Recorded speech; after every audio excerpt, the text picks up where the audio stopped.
You know, the world doesn't know what Tisha B'Av is. My wife was telling me today about the Sudam of Seket. You know, we were getting ready for a fast. We're mourning Yerushalayim. And for everybody else, it's just a Monday. They just started work. Tomorrow there's work. We were eating a meal, singing songs about Yerushalayim. And the rest of the world, they're hunking, they're watching TV, they're checking their Facebook. It's an incredible thing. It's an incredible thing that Yerushalayim is no longer in the consciousness of the world. It's no longer part of the machshava, the thought process of the world. You know, the old maps they used to find from back in the day, non-Jewish maps. Yerushalayim was the middle of the map, even though it's not geographically true. Yerushalayim was the middle. Even the world knew about Yerushalayim. Now, there's once a rabbi, I'm not going to mention his name, not because he's a bad rabbi, but because if I mention his name, you might not want to listen to what he has to say. And this rabbi said, maybe we should teach the non-Jews to keep Shabbat. It's because when the non-Jews do something, the Jews are the first people to copy them.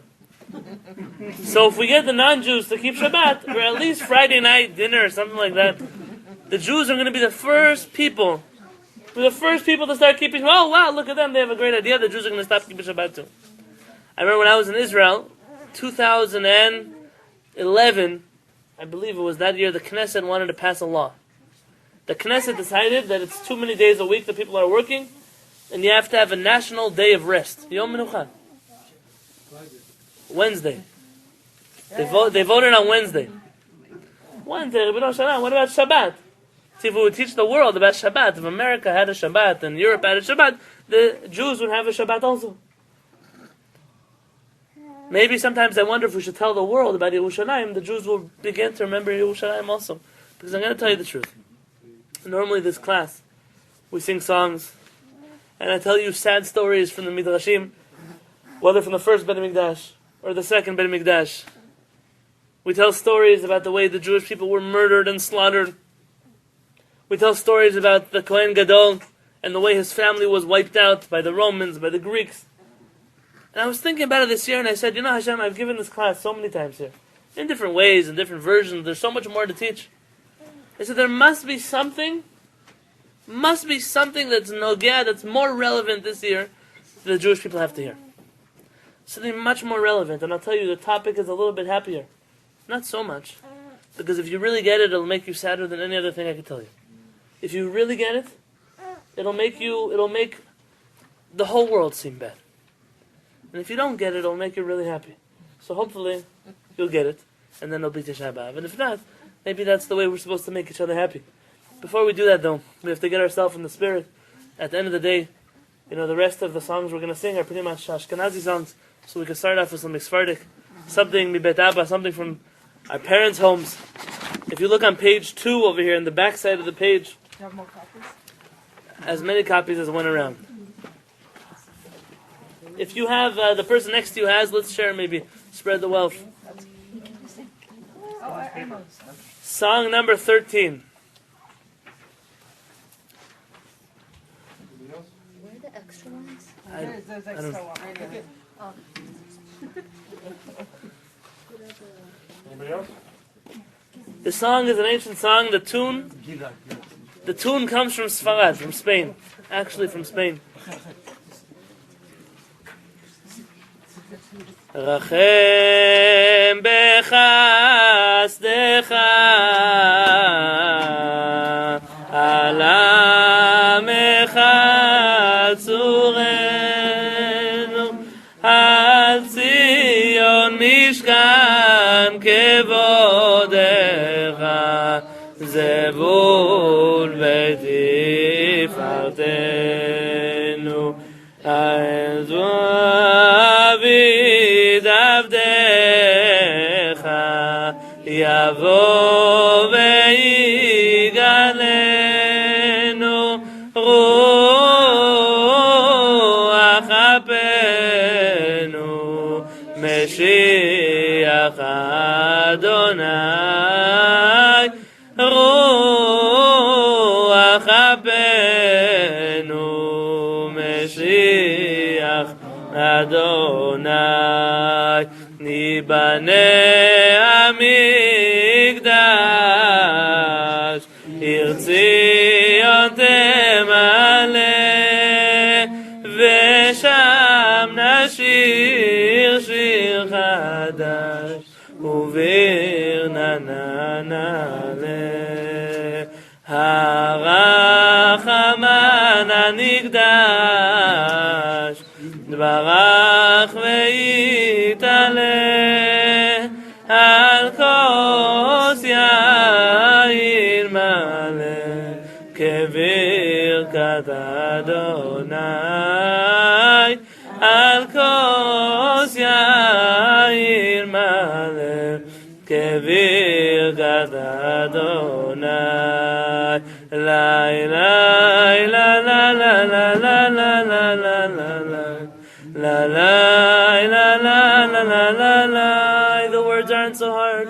La la la la la la la la la la la la la la la la la la la la. La la la la la la la la la la la la. La la la la la la la. La la la la la la la la la la la la la. Na na na na na na na na na na na na. La la la la la la la la la la la la la la la. La la la la la. I think what the world doesn't really get, we don't really get who we are. Who is Am Yisrael? What is Am Yisrael? We don't really understand what is Eretz Yisrael? What is the land of Israel? We don't really get it. What is Yerushalayim of Israel? What does it mean, Jerusalem? The Beit HaMikdash. We're all crying about the Beit HaMikdash. We're sitting on the floor because of the Beit HaMikdash. Most people today, you tell them the Beit HaMikdash was destroyed, they wouldn't rip their clothes and sit on the floor. You told them you broke their TV, they'd sit on the floor. You told them you smashed their car, they'd sit on the floor.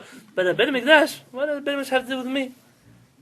We speak about Mashiach all the time. I hear Jews all the time. Mashiach should come soon. He should take care of us and save us and da da da da. What is Mashiach? Do we really know what Mashiach is? Do we really, really know what the Geulah looks like? What the redemption will look like? I think the answer to all these questions is no.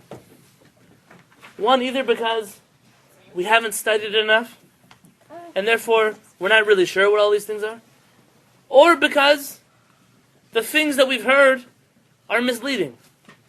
And the things that people have told us aren't really true, and I'm sorry to share this with you.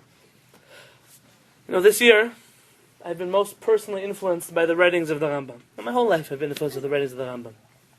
But this year, there's something about the Rambam that I didn't have to deal with in Israel. You know, in Israel, there's a lot of emet, a lot of truth. In America, it's not a lack of truth, but sometimes there are so many different kinds of truth, and people are so open-minded to so many different kinds of truth, they kind of forget what the real truth is. And the Rambam says, you know, I'm writing this book, the Moreh Nevuchim. He said, I'm telling you things that are so simple. They're so obvious, but the world has already messed up what it is it's supposed to be. I told you this week in one of my classes, the Rambam says, why do we have a mezuzah on our door? What's the purpose of the mezuzah? Protection. Most Jews protect us. To protect us. The Rambam says, how can you say that the mezuzah is on your door to protect us? Now, what is the mezuzah? It's a red string, it's a holy water. What is the mezuzah? The mezuzah is a mitzvah from Hashem. Hashem says, put it on your door. Why it's on our door? Let's go figure it out with the Kadosh Baruch Hu. It's not a protection. However, if you take a mezuzah and you stick it on your forehead, it's not going to protect you. If you take a mezuzah and you put it on a necklace, it's not going to help you. If you take a mezuzah and you put it on your car, that's a hot selling item, by the way. A car mezuzah. However, the car doesn't need a mezuzah. That's not going to help your car. The purpose of a mezuzah is not for protection. Now, according to the Torah, maybe according to other people. And we hear things like Mashiach. And we say, wow, you know what the world's going to look like when Mashiach comes? It's going to be fantastic. And everyone's going to get along with each other. When you had Papa? And everything. Whoa. It's not that bad of a class. Maybe not. It's like you said they used to hire people to cry at Levayot. מילל, היו כאלו אנשים. המקצוע. Every time he stops, I pinch him. But what the grandma did?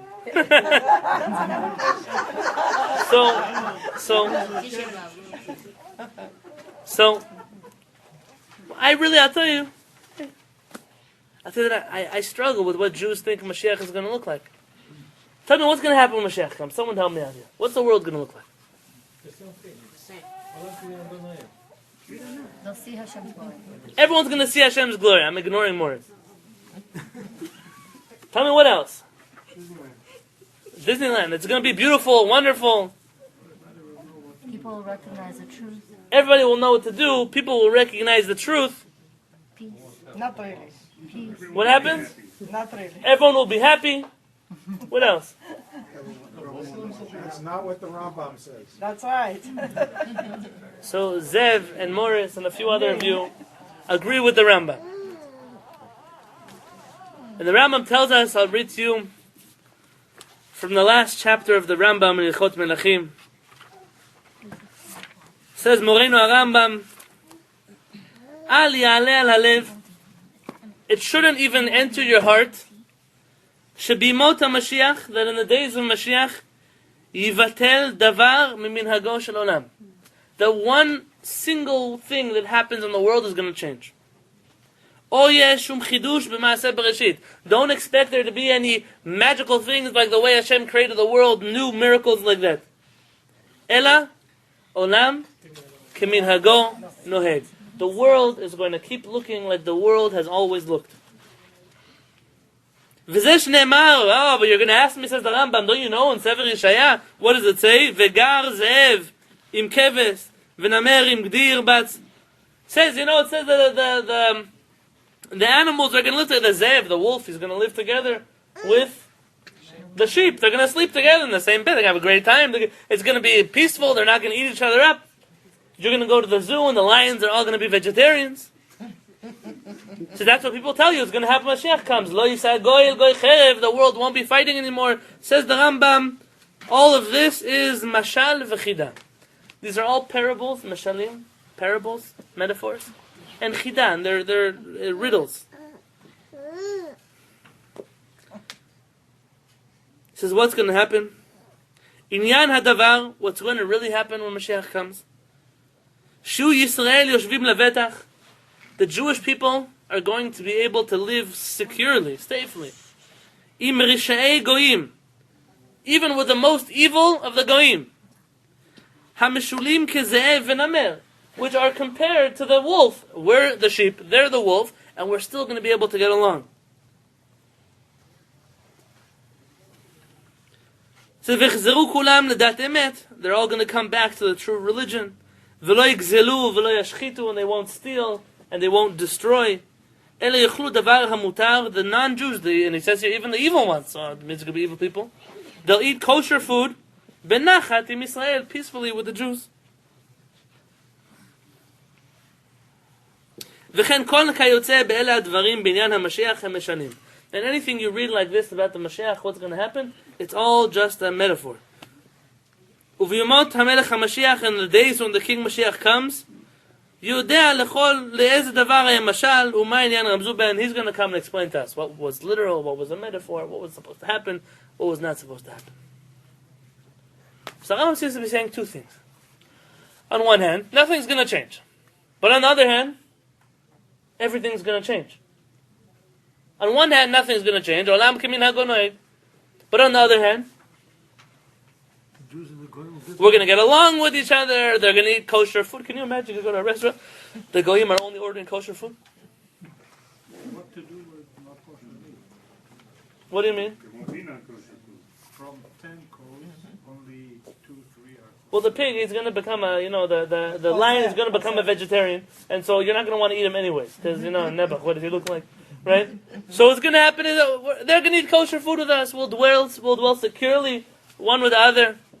It doesn't say that we're going to force the whole world to know Hashem. It doesn't say that all these miracles are going to happen. My friends, it doesn't even say how the Beit HaMikdash is going to be rebuilt. The Rambam doesn't even tell us.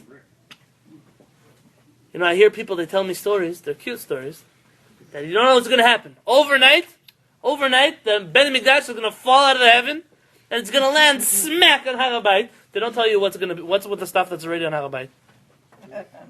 Even if you want the Beit HaMikdash to fall out of the heavens and to smash everything on Harabait, it's not going to be able to sit straight, because here it's going to be tilted, and here it's not going to be tilted. Then it's going to smack on the Harabait, and that's what's going to happen, and we're going to get phone calls and galut, and they're going to say, come back to Israel, everything's okay here, the Beit HaMikdash is here, and we're all going to get up and go to Yerushalayim. My friends, you know how many times we had a Beit HaMikdash in Yerushalayim, and we didn't go? Twice. So what makes you think that by the third time there's going to be a Beit HaMikdash, any of us are going to go? Says the Gaon Vilna in his book from his student Kol Hator, Rabbi Hillel of Shikanov. He writes, my Rebbe, the Gaon Vilna, told us that what's going to happen in Yemot HaMashiach, exactly like what happened in the days of Koresh. Tell me about Koresh. What? Earthquake. Return to Yerushalayim. They're going to say the Beit HaMikdash. They built it in Yerushalayim. Who comes back to Yerushalayim? 10% of the Jews. Nobody. You know how many Jews came back to Yerushalayim? 40,000 Jews. And it's not at once. They didn't make Aliyah Nefesh B'Nefesh. They came over a long period of time. And you know who came to Israel? The people who had nothing to lose by leaving. The poor people came. The sick people came. The Mitzoraim, the afflicted people came. And the healthy, happy, wealthy people, they stayed in Bavel. They stayed outside of the land of Israel. They stayed outside. Says the Gaon Vilna, when Mashiach comes, the same exact thing is going to happen. Friends, you sit here on Tisha B'Av, and we have to ask ourselves very seriously, what are we doing to change history? How many of us tomorrow morning would find out that we're building the Beit HaMikdash? How many of us are going to get on an airplane and go build it? Say to our bosses, sorry, we're leaving. We're going to tell our banks we don't need to pay the rest of the mortgage. We're evacuating the house. We're going to go live in some tent in Yerushalayim. How many of us are going to say, listen, I'm a professional and we're going to forget my profession. I'm going to get a screwdriver and a hammer and I'm going to start building the Beit HaMikdash. How many of us are going to do it? So why are we all lying to ourselves? Myself included. I'm sitting in San Diego with you. I'm not separate from you. How many of us are really going to go to Israel when push comes to shove? I don't know. I'll tell you why we're not going to go. Because people are feeding us a Mashiach that's not a Jewish Mashiach. They're telling us you don't have to work to build a temple. It's going to fall out of heaven. Okay, there's a Jewish commentary that says that, but it's not what the Poskim tell us. They tell us that Mashiach is going to take every Jew by his hand and bring him back to Israel. In order for Mashiach to do that, he has to come to America. And it doesn't say he's going to come to America first. It says Mashiach is going to stop on his way to Yerushalayim. Do you know where? Anybody know where? Very nice, in Tzfat. He's going to have one stop. He's going to take all the crazy people from Tzfat. He's going to relocate them to Yerushalayim. And then that's what's going to be Mashiach. That's what's going to be Mashiach. He doesn't say he's going to come pick us up from San Diego, California. I'm sorry to break this to you. Says the Rambam again. Amru Chachamim, our rabbis tell us, En ben haolam hazeh limot HaMashiach. There's no difference between this world and the days of Mashiach. Ela shibud malchuyot bilvan. Except for the fact that we will no longer live under a non-Jewish government in Israel, but rather we will have a Jewish government in the land of Israel. So it's happening. According to the Rambam, and he's not alone, by the way. The Rambam, when he quotes Chachamim, who's he quoting? The Gemara, the Mishnah. So when the Rambam is telling us Amru Chachamim, that means that if you're arguing against Jewish sources. According to the Rambam, my friends, Mashiach started in 1948. When we got rid of the non-Jewish government in the land of Israel, and we replaced it with the Jewish government. The Rambam doesn't say they have to be holy people. It doesn't say they have to be tzaddikim. It doesn't even say that Mashiach has to build that government. But the Rambam tells us that's the beginning of what's called Yemot Mashiach. So when the first time I read the words of the Rambam, I got very depressed. This is what I'm waiting for? That's it. It's going to happen. They're not even going to invite me to the party. Nobody's giving me a free plane ticket. I'm going to have to pay for my own ticket on the El Al. El Al is expensive, so you could fly with a different airline also if you want. That's what's going to happen when Mashiach comes. It doesn't sound as dramatic and as romantic and as beautiful as they're always telling me. My friends, in order to understand what is so spectacular about Mashiach, we have to first understand what was so sad. What was so sad about Churban Beit HaMikdash. What was so sad about the destruction of the Beit HaMikdash. In order to do that, we have to sing another song first.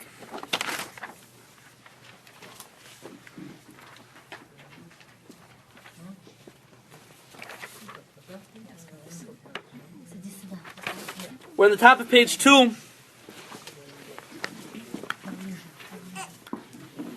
This song comes straight out of the Shmoneh Esrei. The song says, V'li Yerushalayim Ircha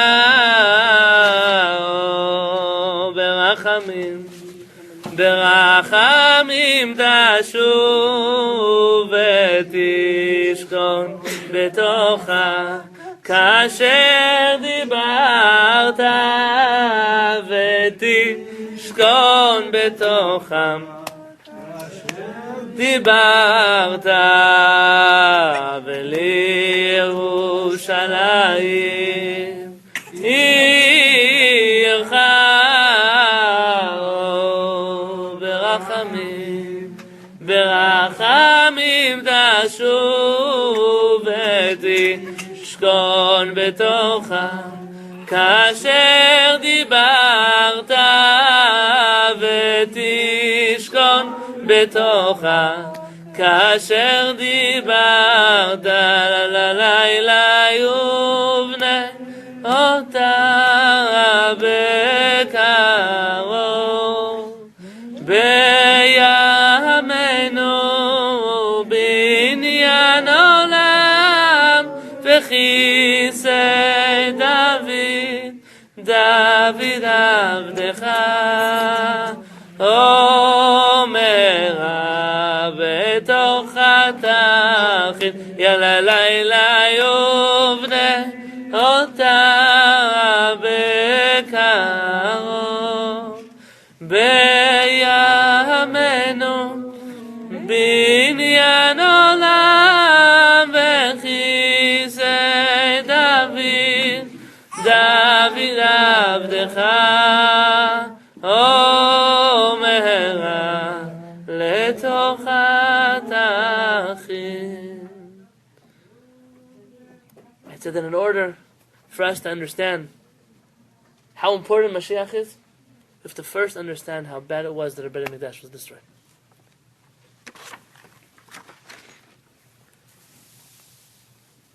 You see, in the worldview of Mashiach, according to the halachic poskim, according to us, the poskim, Mashiach is not a fairy tale. Mashiach is not just something you pray for. The Beit HaMikdash is not just a building that was destroyed. It's a mission in this world to bring back the Beit HaMikdash. It's our mission in this world to bring Mashiach. It's our mission as a Jew to make sure that Hashem becomes the king of the whole world again. And those Jews that tell us that it's going to be so miraculous, and tell us it's going to fall out of the heavens, and the Jews who tell us the Mashiach is going to come riding on his white pony and take us out of San Diego, what those Jews are doing to us is they're making us lazy Jews. They're making us really lazy Jews, because really we don't have to do anything. Right? What do we have to do? We just have to wait. We have to wait and sit on the floor on Tisha B'Av and wait till next year. Maybe he'll come by then. When it comes to the Jewish religion, our rabbis never tell us to wait for anything. Do. You have to do things. And doing doesn't mean pushing people to say, we want to wait right now. We were going to sit here and we're going to sing more songs to bring Mashiach. It means actually do what it takes to bring Mashiach. And so we already figured out the first step happened. We have a malchut of Jews in Israel. Let me tell you maybe about our Beit HaMikdash. See, this week I was talking to somebody. And they told me, but isn't it a mitzvah to be in exile? Isn't it a mitzvah to be in galut? And I looked at them, and I have a policy. My policy is, you never ruin someone's images. You never ruin someone's visions. You don't say, no, of course not. That's not a nice way to answer someone's question. I said, why would it be a mitzvah to be in galut? Why? I said, because that way, we'll be able to teach all the non-Jews in the world about the Torah of Hashem. We'll be able to teach everybody about Hashem. And I thought about it for a second, and I said, that's a very interesting idea. Maybe I'll investigate where it comes from. I don't think we've been so successful in our galut in convincing the whole world to believe in Hashem. But if she thinks so strongly about it, must be there's some truth to it. Many of you know the Sephardic song.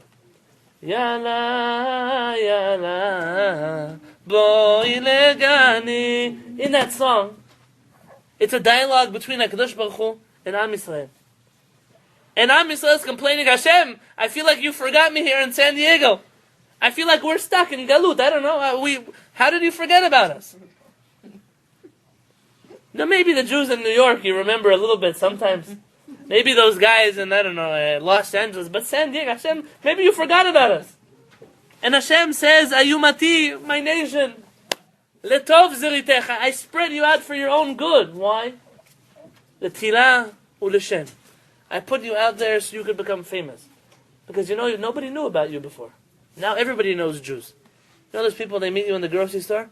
Oh, I have some friends who are Jewish. It's like, yeah, and they make good pets, right? Like, what does that mean, I have some friends who are Jewish? But it's the thing that people tell you today. It used to be that a person living in whatever country in the world, in Europe, in India, and wherever they came from, they would tell you, I've never met a Jew in my life. That once happened to me in San Diego. I was at La Jolla Shores, La Jolla Cove. La Jolla Cove is, the cove. And somebody came over to me and said, are you Jewish? I said, yeah. And they asked me, they weren't mean people, they were very kind people. It was a whole family. It was like a grandparents, their children, their grandchildren. And they asked me, well, if you're Jewish, where are your horns? Where are your horns? And so I was very insulted. And I thought, maybe these guys are anti-Semitic people. And I asked them, am I the first Jew you've ever met? And they said, yes. Yes, you're the first Jew we've ever met. So of course, if somebody's never met a Jew before, he's not going to know that we shave our horns. We turn 3 years old. They take them off, right? That's why we don't have any horns anymore. But Hashem says, I spread you out for your own good. And in the song, Am Yisrael answers is, Lu yekid v'chai didi. If only you'll fulfill your own words. And maher te'esof nidudi. Very quickly bring us back to the land of Israel. Right? But if it's so good to be in galut, then why do we want to go back so quick to Israel? Says Hashem, because even though you can do a lot of good in Chutz La'aretz, you can do a lot of good outside of the land of Israel, the perfect model of how we spread Torah to the world is only when we live in the land of Israel. It's only when we live in the land of Israel. You see, we're not allowed to force people to convert to Judaism, We don't do that. We don't travel around, you're going to burn in hell if you don't become Jewish. That's not our religion. You've never, actually, if somebody wants to convert to Judaism, do you know how hard it is to convert to Judaism? It's not like you get some special, benefits package when you convert to Judaism. So why is it so hard? Because we don't view it as a value to force people who are not Jewish to be Jewish. We believe that you don't have to be Jewish to be good. You can also be a non-Jew, living your own life as a non-Jew would live his life, and you are a tzaddik in the eyes of Hashem. A Jew, he can't live his life like a non-Jew. A Jew has to be a Jew. But a non-Jew is allowed to be a non-Jew. We don't have this desire to see the whole world become Jewish. It's never been brought up in Jewish sources. The whole world should be Jewish.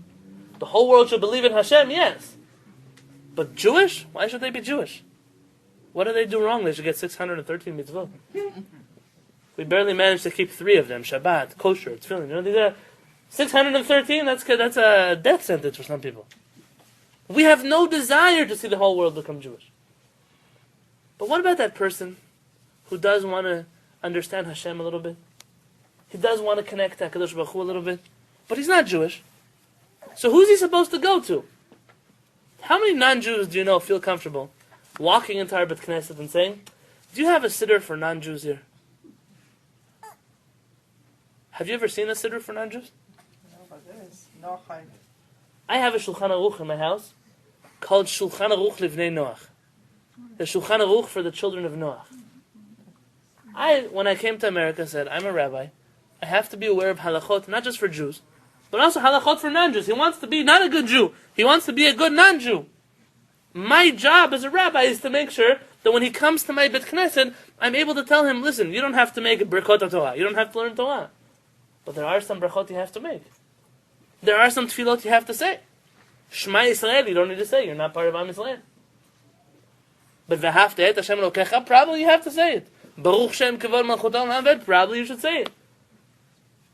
And we, in Chutz La'aretz, not only did we not do our job of spreading Torah to the world, if anything, it only made us lose our position of authority to the world.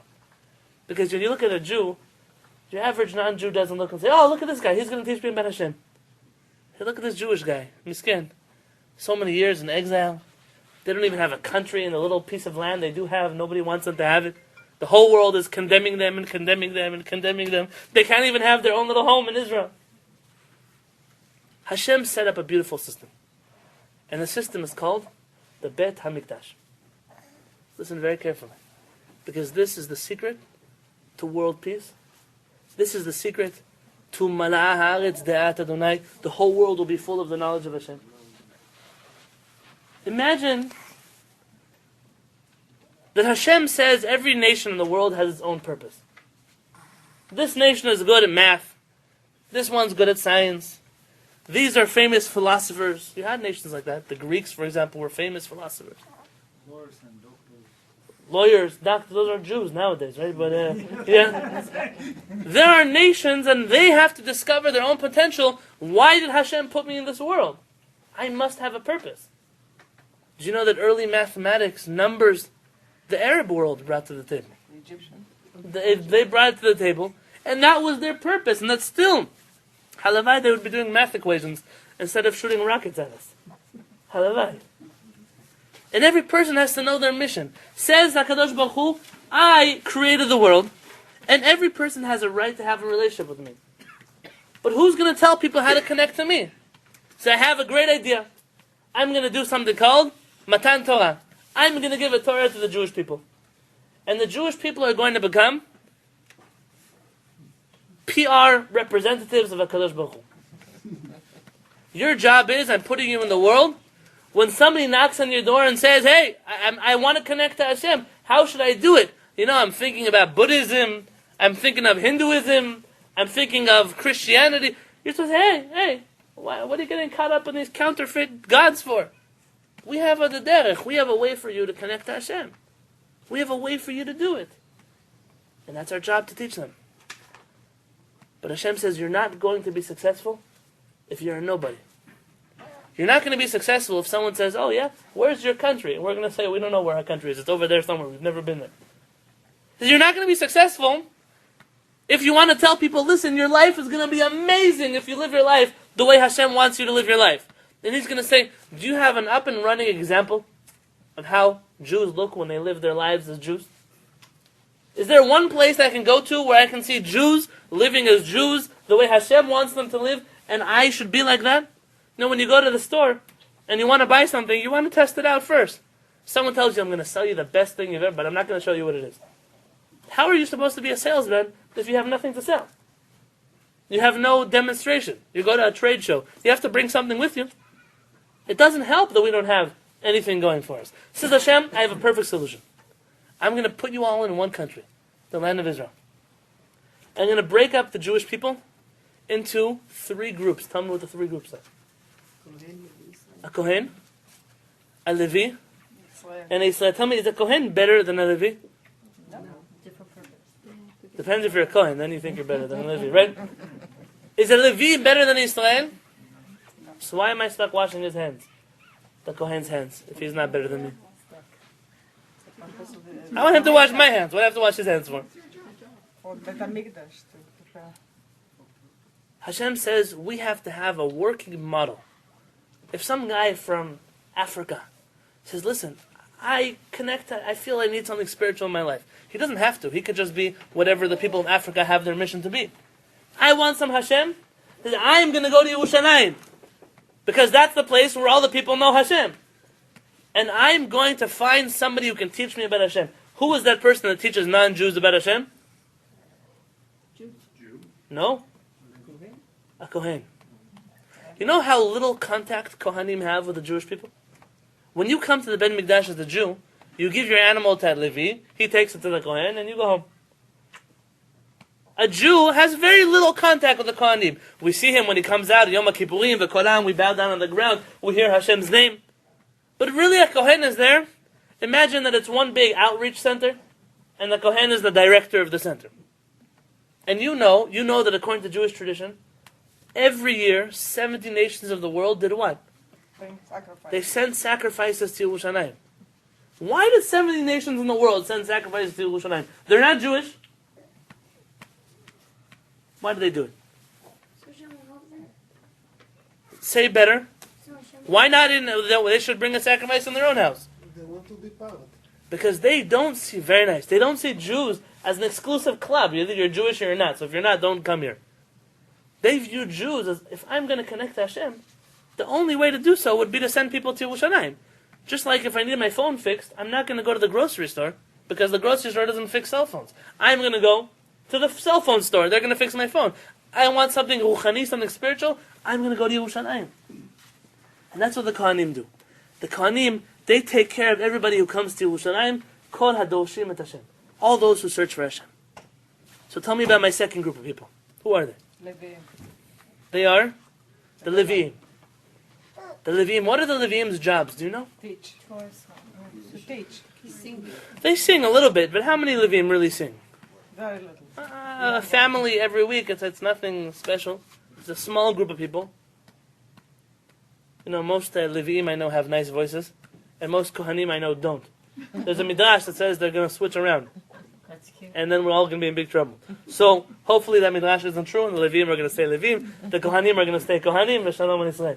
And what happens is, the Rambam tells us that the job of the Leviim is to travel between the Jewish people. That's what Leviim do full time. They don't hang around in Yerushalayim, because their job is not to hang around in Yerushalayim. Whose job is that? The Kohanim's. So what do the Leviim do? They travel. Is a Levi allowed to own a house? No. Mahala. No. Are there any cities of Leviim? No. No. No. A little bit. A little bit. Anatot, yeah, that's what. But do they actually have, every tribe got a whole piece of land. The Leviim have land? No. Lo yeh lo chelek v'nachala imach. You're not allowed to have, a Levi doesn't get land. Because his whole purpose is to be a traveling speaker. When you have a Rosh HaYeshiva, you have to look for a Rosh HaYeshiva who's a Levi. You have a rabbi, you have to look for a rabbi who's a Levi. You have, Baruch Hashem, we're in this situation like that. You have to have somebody who's from the tribe of teachers. Says the Rambam though, it's not exclusive to Leviim. Do you know that anybody here could become a Levi?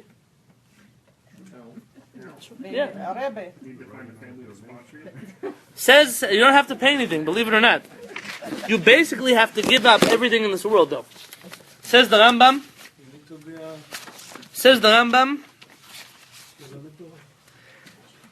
V'lo shevet Levi bilvad. You know Leviim don't go to war either. Because Leviim have no obligation to be in war. Because their job is to teach. So if they're supposed to be teaching, how are they going to go to war? It's a waste of the Leviim's job, their potential. Says the Rambam, V'lo shevet Levi bilvad.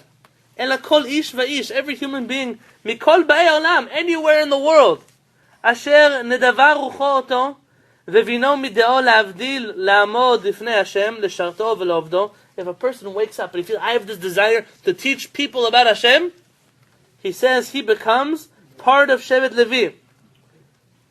Harei zenit kadesh kodesh kodashim, he becomes the Holy of Holies. V'yeh Adonai chelko v'nachlato, and Hashem becomes his portion. Le'olam u'le'olmei olamim, forever and ever and ever.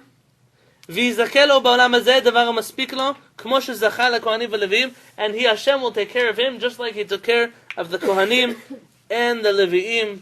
Says the Rambam, everybody can become a Levi. Because there are people who have a spiritual inclination to teach.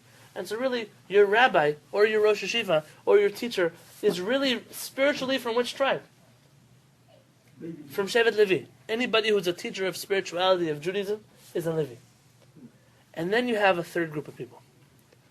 You have the Kohanim who are taking care of the visitors to Halevy. You have the Leviim who are taking care of the Jewish people. They're traveling, making sure the Jews know about Hashem. And then you have the last group of people, my friends. This is the most important group of people. Israelite. You have Am Yisrael, everybody else in the Jewish people. Sometimes people feel, I wish I was a Kohen, I'd get the first Aliyah. I wish I was a Levi, I'd get the second Aliyah. Do you know that come Shabbat, and I see Zev go get an Aliyah, I know that's it, I'm done for Shabbat. I can get another Aliyah today. It's true, right? Because you only have one. How do you have 6 Aliyot left for you? Why so many Aliyot? Because you are the most important. Because it's nice the Kohanim are doing PR in the Beit HaMikdash.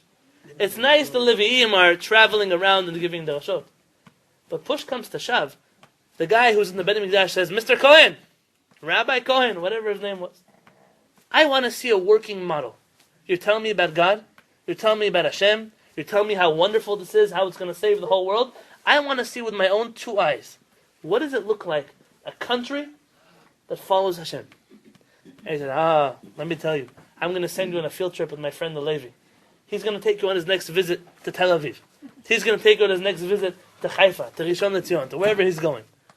He's going to show you. And he's going to take him into a city. Say, look at all these people. You see, this one's a farmer, and this one's a doctor, and this one's a lawyer, and this one has a job, and this one has a business, and look at them. Someone comes in and they need something, they give it to him for free.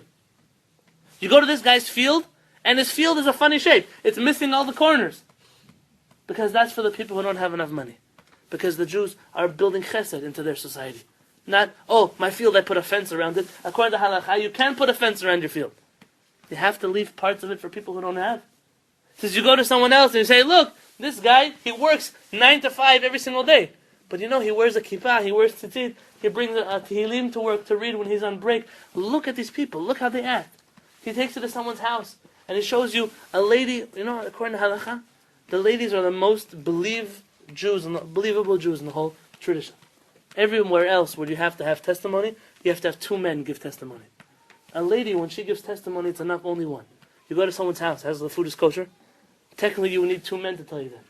But a lady, she can tell you on her own that something's kosher. You guys should look at this family. It says in the days of Chizkiyahu Melech, the women were teaching their children, every boy and girl who grew up in a Jewish house knew the whole Torah. You could pull them aside and say, listen, I had something meat fall into my pot of milk. Is it kosher? And he would tell you yes and why. Little children. Little children. Am Yisrael takes the koach, takes the potential, and puts it into action. You're the ones who sell the package to the world. And what happens is this guy that came to visit from Africa, he says, this is incredible. This is incredible. You've put together a society where people are taking care of each other, where people are acting nice to each other, where people are knowledgeable, where people are educated, where people can read, where people dress nicely. You've put together such a society. Here's what I'm going to do. I'm going to take some of these ideas and I'm going to bring them back to Africa. And he's going to start his own little village. And they're going to have fields. And they're going to leave the corners around. And they're going to build houses. And they're going to have guest rooms for people to come stay for the weekend. And they're going to serve food. And they're going to say, listen, maybe we should stop eating some of the food that the world is eating. We'll eat some better food. And they're going to transform the planet. But not because Am Yisrael is stuck in Chutz La'aretz teaching them, because we can't do anything from over here. But when we have a Beit HaMikdash, we have our temple, we have our land of Israel functioning, up and running the way it's supposed to be, every single person who comes to Yerushalayim is going to walk away and say, I want my country to look like that. I want my city to look like that. I want my family to look like that. I want my town to look like that. It's not so far away from us. See, Mashiach is a lot harder work than you would think. Mashiach isn't going to fall out of the heavens, neither is the Beit HaMikdash. But if you decide that you're willing to help change this world, you can do it. You can do it. And people are going to come. Do you know how many non-Jews visit Yerushalayim today? When I was living in Jerusalem, I used to give tours every month to non-Jewish groups who came to visit Yerushalayim. I didn't take them on the Via della Rosa walk where Yeshua was killed. I didn't take them to the chapels. I took them to the Kotel, and I took them to the tomb of David HaMelech, and I took them to the Churva synagogue, and I showed them where the Jews fought in 1948 and in 1967, and where King Chizkiyahu built his wall with Yeshayahu and Navi, then my friends, I'll tell you, there's a thirst in the world for things that are real. See, we were thrown out of the Beit HaMikdash, so we weren't able to help the world anymore, because people would come to Yerushalayim, and you know what they saw? They saw the Kotel. My friends, the Kotel, when you see the Kotel according to Jewish law, what are you supposed to do? Not take pictures. What are you supposed to do? Yeah. You're supposed to rip your clothing. Do you know that? The Kotel is the saddest image of Jewish history. I know it sounds funny, because we love the Kotel. You look at the Kotel and you say, that's so terrible. It's terrible that we only have a wall. We had a beautiful Beit HaMikdash. The whole world was coming to learn from us, and Hashem, today we only have a wall. Now we have two of them. We only have a wall. Why are we just left with a wall? What happened to Harabait? What happened to the Beit HaMikdash? People come to the Kotel and they don't, there's no Kohanim there helping them out. There are no Levi'im traveling around between the city of Israel telling people, yeah, guys, let's get our act together. Let's become a little bit more holy. We don't have that world running anymore. We don't have that system functioning anymore. And that's what we're asking for in Tisha B'Av. We're saying, Hashem, we want to put our hands together again. We want to build this Beit HaMikdash with our own two hands. We want to go and build Yerushalayim the way it's supposed to be. We want when someone visits Yerushalayim, we could take them and say, look, this is what you want to be in your own house. Not a broken wall, but a real Beit HaMikdash. A Beit HaMikdash where we have Kohanim, where we have Levi'im, where we have Israelim who are living according to the laws of the Torah. My friends, that's the dream. That's the vision. And that's why we cry so much at Tisha B'Av. Because when we're stuck here, we're not helping the world. And when we're stuck here and sitting on the floor, we're crying, we're not able to our full potential to help the world become a better place. Only we can do that in Yerushalayim. It's the only place, as the Kehillat tells us, that every Jew, 10 Jews will grab the corner of his coat and say, teach me the words of Hashem because I know Hashem is with you. My friends, those days have already started. Every one of you. I can guarantee it. Every one of you has been asked by a coworker, by somebody at line in the store, somebody somewhere when you were at the beach or wherever you were, they start asking you questions about religion. That happened to you before? Of course. Do you know that 500 years ago, yesterday at Target, Yeah. you know that 500 years ago, nobody bothered to ask Jews questions about religion? Do you know 500 years ago, Jews weren't even allowed to talk publicly about their religion? And today at the grocery store, you're waiting to check out at Sprouts or at Target, and someone starts asking you these deep philosophical questions like, you know, where is God, or what do you do instead of sacrifices, or, you know, do you believe in Yeshua, or things like that? The world is ready for us. And the only people who aren't ready for us are ourselves. We're the only ones who haven't gone and done anything about it. And Hashem is saying, maybe instead of you waiting for me, have you ever thought for a moment that I'm waiting for you? Have you ever thought for a moment that I'm waiting for you to go back to Yerushalayim? Have you thought for a moment that I'm waiting for you to build a Beit HaMikdash, not for me to throw it out of the heavens? Have you thought about it? I want to tell you the last thing for tonight. We have hope. We have hope. Because this dream of a world of Mashiach, where everyone is coming to Yerushalayim and learning Torah, and it sounds so far away, but it's so much closer than sitting here doing nothing and waiting for Mashiach to come. It's so much more practical, because you can do it. The other one you have no control over. Am I right? The other vision you have no control over. There's an organization in Yerushalayim. I'm not affiliated with the organization, but just to show you where Am Yisrael is holding. There's an organization in Yerushalayim. You can go visit. It costs 25 shekels to walk inside. Called Mechon HaMikdash. The Temple Institute.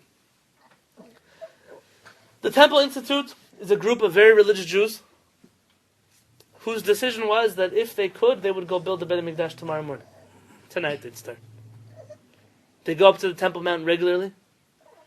They have maps of the whole area and the construction plans. They have blueprints for how they would build the Beit HaMikdash. They have funding for the materials of the Beit HaMikdash. And the only people who won't let them go build the Beit HaMikdash are the Jews. You see, the fact that there's a Dome of the Rock and an Al-Aqsa Mosque on the Temple Mount is not a problem. Because if we really believed that the Temple Mount was going to solve the world's problems, this may sound even crazier to you. The nations of the world would say, hey, we also want there to be a Beit HaMikdash. We're going to help you. See, when someone once asked me, a Christian doctor in Dakota, he asked me, what's going to happen with the Dome of the Rock when we're going to build a temple? I said, I'll tell you what's going to happen. the Muslims are going to take down the Dome of the Rock with us. And they're going to rebuild the Beit HaMikdash with us. There's even a group of rabbis who've made blueprints to build the Beit HaMikdash between the Al-Aqsa Mosque and the Dome of the Rock. There's enough room, halachically, to build the Beit HaMikdash between the two of them. Do you know that? We have an institute in Yerushalayim that has already built the menorah out of pure gold. We have a menorah that if Mashiach would come tomorrow morning, he can light it. We have the kiyol, the vessels where the Kohanim are washing their hands. The Mechon Mikdash is put together, the trumpets, the shofarot, the silver flutes, everything the Kohanim need. I even had my hands on the clothing of the Kohanim. Do you know that? They have the beged of the Kohen Gadol. They have the breastplate of the Kohen Gadol. They have everything ready to go. Everything is there. Everything is ready. And the only people holding it back are ourselves. Why not? We're ready. You're ready. Go build a Beit HaMikdash. Stop sitting and crying on Tisha B'Av.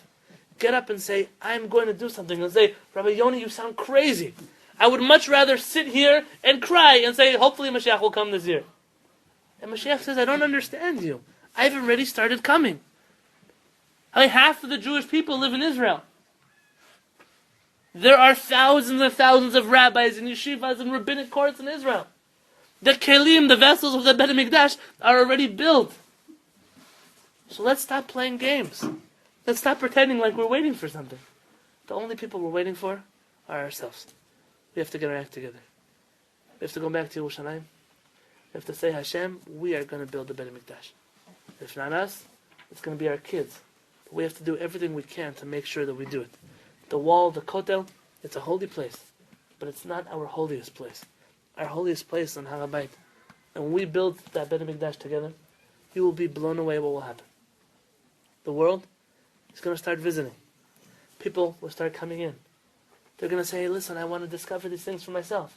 Suddenly you'll find out that in Russia, they've built synagogues for non-Jews. You'll find out that in Ethiopia, they're building synagogues for non-Jews.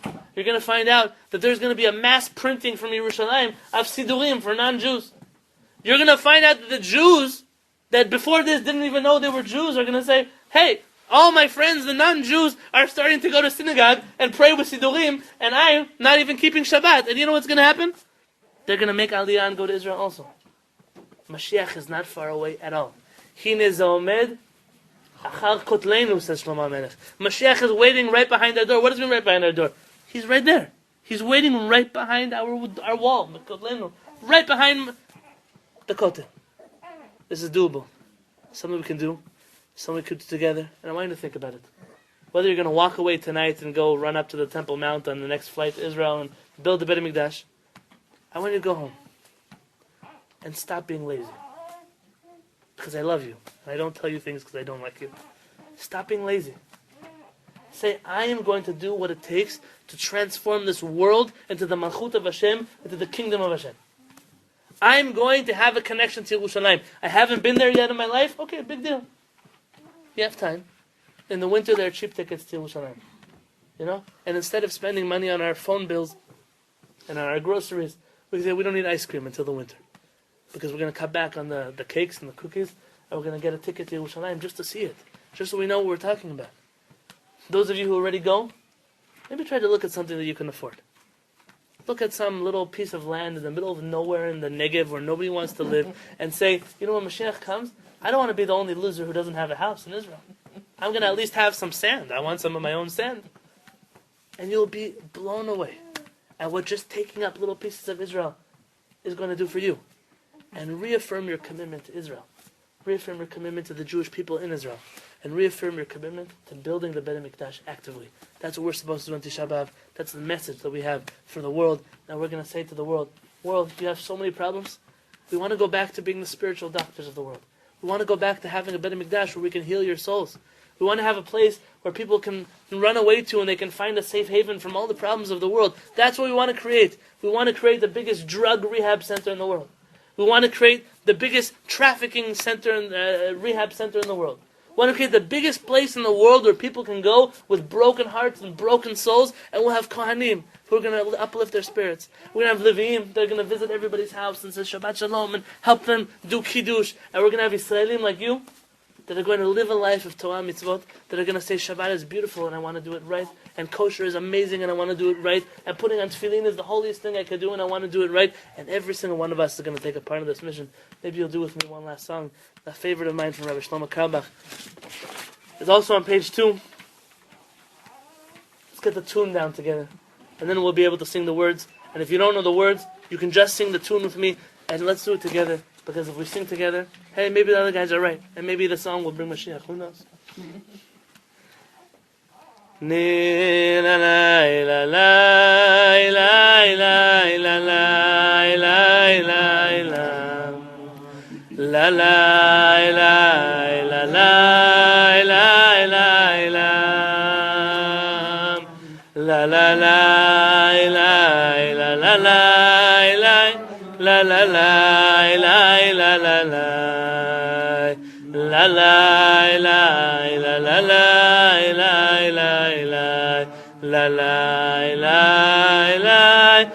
la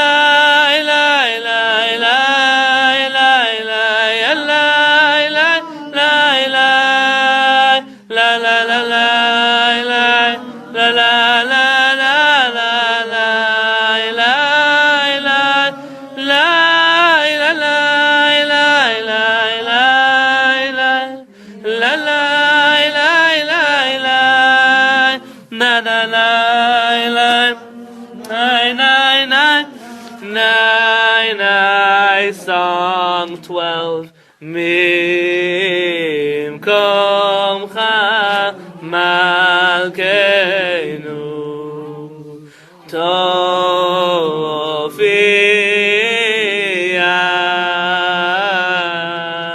vetimlo aleinu ki mechakim אנחנו לך, איי איי איי איי, מתי תמלוך בציון, בקרוב בימינו, לעולם ועד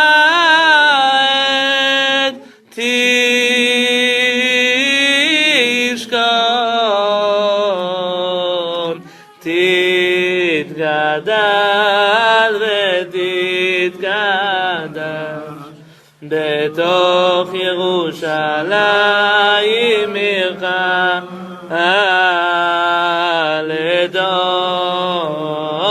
לדור ודור ולנצח נצחים ללי לי לי ועינינו תראינה מלכותך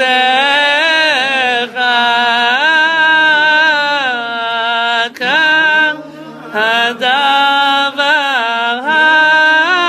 האמור בשירי עוזך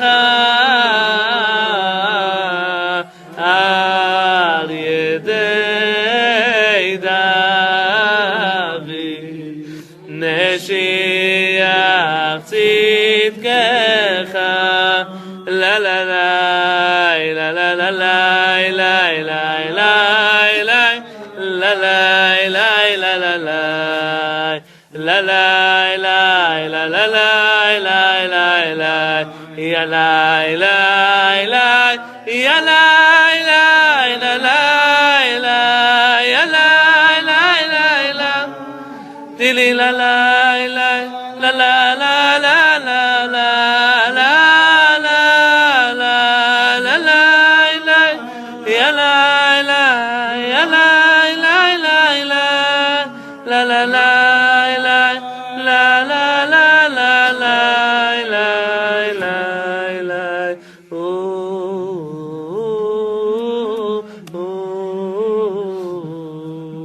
Lilina